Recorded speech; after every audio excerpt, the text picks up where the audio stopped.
What's good, everybody? That right there is an axe kick. So an axe kick is also a very versatile kick as well. For example, if I'm creating this kind of distance, they're far from me, we want to get forward. So I would just go up and down right away. But if my opponent is just right in front of me, there's just not a chance I would be able to reach it.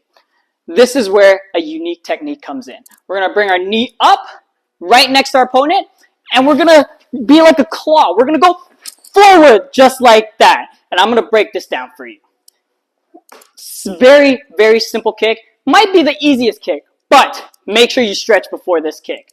We're just going to go straight up with our leg and come down with as much power as you can. Boom! As much power as you can. Same thing with the close distance one. Knees up straight, and extend. And press down as hard as you can. If you like that, like and subscribe. Thanks for watching.